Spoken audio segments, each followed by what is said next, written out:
성격 이해에 대한 과학적 분석과 방법들. 안녕하세요. 심리와 건강 채널을 찾아주신 여러분. 오늘은 성격 이해 방법에 대한 컨텐츠를 준비하였습니다. 성격은 우리가 세상과 상호작용하는 방식을 결정하는 핵심 요소입니다. 자신과 타인의 성격을 이해하면 대인관계가 개선되고 삶의 질이 향상됩니다. 성격을 이해하는 방법에는 여러 가지가 있습니다. 1.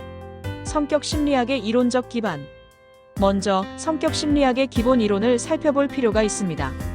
가장 널리 알려진 것은 빅5 성격 특성 모델로 이는 성격을 개방성, 성실성, 외향성, 친화성, 신경증의 5가지 주요 차원으로 분류합니다. 각 차원은 연속선상에 있어 한 사람이 어느 정도의 특성을 가지고 있는지 측정할 수 있습니다. 개방성은 새로운 경험, 아이디어, 가치에 대한 수용성을 나타냅니다. 높은 개방성을 가진 사람들은 창의적이고 호기심이 많으며 예술과 문화에 관심이 있는 경향이 있습니다.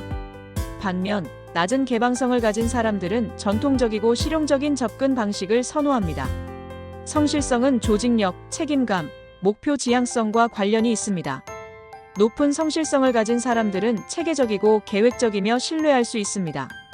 낮은 성실성을 가진 사람들은 더 자유롭고 즉흥적인 경향이 있습니다. 외향성은 사회적 상호작용과 외부 세계에서 에너지를 얻는 정도를 측정합니다. 외향적인 사람들은 활동적이고 사교적이며 다른 사람들과 함께 있을 때 활력을 얻습니다. 내향적인 사람들은 혼자 있을 때 더 편안하며 깊은 생각과 개인적인 활동을 통해 에너지를 충전합니다.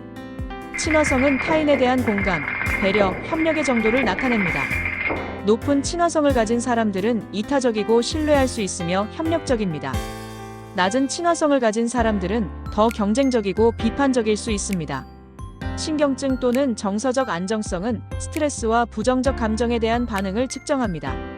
높은 신경증 점수를 가진 사람들은 불안, 우울, 분노와 같은 부정적 감정을 더 쉽게 경험합니다.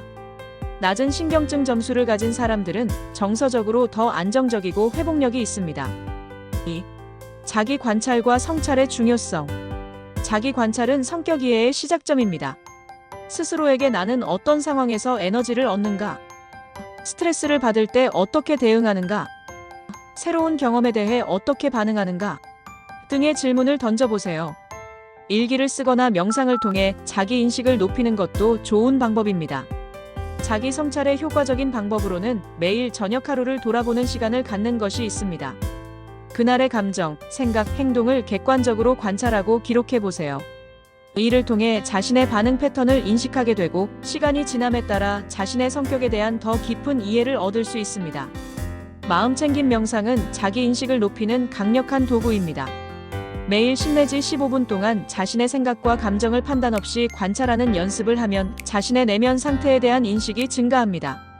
연구에 따르면 규칙적인 마음챙김 연습은 자기 인식뿐만 아니라 정서 조절 능력도 향상시킵니다. 3. 심리검사의 활용. 심리검사는 객관적인 지표를 제공합니다. MBTI, 애니어그램, 빅5 검사 등 다양한 도구가 있습니다. 이러한 검사는 완벽하지 않지만 자신의 성격 특성에 대한 통찰을 얻는 데 도움이 됩니다. MBTI는 인식과 판단에 관한 4가지 선호 경향, 외향, 내향, 감각, 직관, 사고, 감정, 판단, 인식을 바탕으로 16가지 성격 유형을 구분합니다.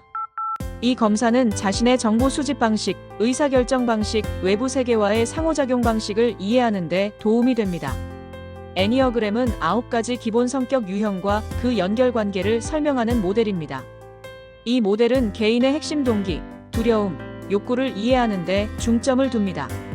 애니어그램은 특히 자신의 행동 패턴과 그 근본 원인을 이해하는 데 유용합니다.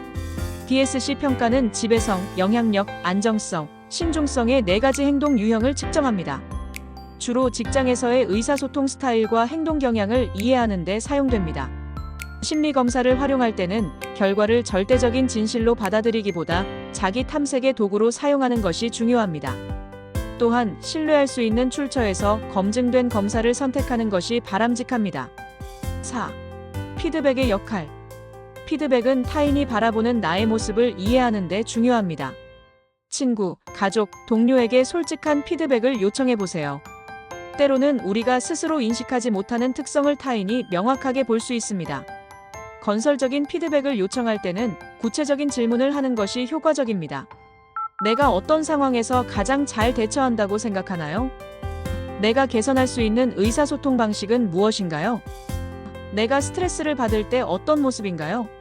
등의 질문은 구체적인 통찰을 얻는 데 도움이 됩니다. 피드백을 받을 때는 방어적인 태도를 버리고 열린 마음으로 경청하는 것이 중요합니다.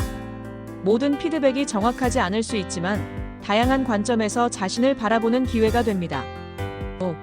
행동 패턴 분석. 행동 패턴 분석도 유용합니다.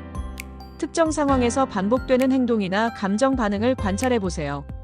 예를 들어 갈등 상황에서 항상 회피하는 경향이 있다면 이는 중요한 성격 특성을 나타낼 수 있습니다. 행동 패턴을 분석하는 효과적인 방법은 트리거 마이너스 행동 마이너스 결과의 연결고리를 파악하는 것입니다. 어떤 상황이나 자극, 트리거가 특정 행동을 유발하고 그 행동이 어떤 결과로 이어지는지 관찰해 보세요.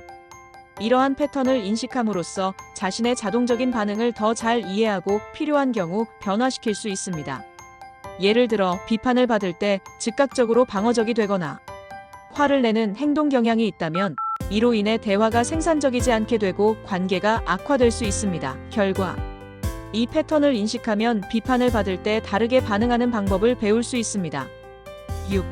성격의 가변성과 성장. 성격은 고정된 것이 아닙니다. 연구에 따르면 성격은 시간이 지남에 따라 변할 수 있으며 특히 중요한 생활 사건이나 의식적인 노력에 의해 변화할 수 있습니다. 자신의 성격을 받아들이면서도 개선하고 싶은 부분은 지속적으로 노력해 보세요. 최근 연구들은 의도적인 연습과 습관 형성을 통해 성격 특성을 변화시킬 수 있다는 증거를 제시하고 있습니다. 예를 들어 더 성실해지고 싶다면 작은 목표를 설정하고 꾸준히 달성함으로써 시간이 지남에 따라 성실성이 증가할 수 있습니다. 성격 성장은 자신의 강점을 발견하고 발전시키는 것도 포함합니다. 갤럽의 강점 파인더와 같은 도구는 자신의 고유한 재능과 강점을 식별하는 데 도움이 될 수 있습니다. 약점을 고치는 데 모든 에너지를 쏟기보다 강점을 더욱 발전시키는 접근 방식이 종종 더 효과적입니다. 7. 공감과 수용의 자세.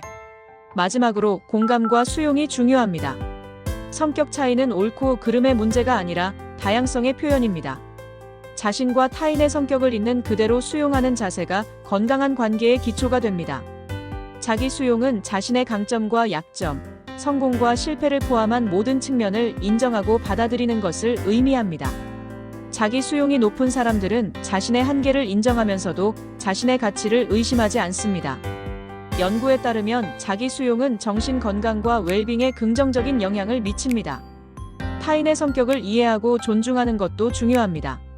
모든 사람은 고유한 성격 특성의 조합을 가지고 있으며 이러한 다양성은 팀과 관계를 풍요롭게 만들 수 있습니다. 다른 사람의 관점과 접근 방식을 이해하려고 노력하면 갈등이 줄어들고 더 효과적인 의사소통이 가능해집니다. 결론. 성격을 이해하는 여정은 평생 지속되는 과정입니다. 자기 인식을 높이고 객관적인 평가 도구를 활용하며 타인의 피드백을 수용함으로써 자신과 타인에 대한 이해를 깊게 할 수 있습니다. 이러한 이해는 더 나은 의사결정, 더 건강한 관계, 그리고 궁극적으로 더 만족스러운 삶으로 이어질 수 있습니다. 기억하세요. 성격 이해의 목표는 판단이 아니라 이해와 성장입니다. 이상으로 오늘의 이야기를 마칩니다. 더 많은 심리학 정보가 궁금하다면 구독과 좋아요 부탁드립니다. 심리와 건강은 여러분의 건강한 삶을 응원합니다.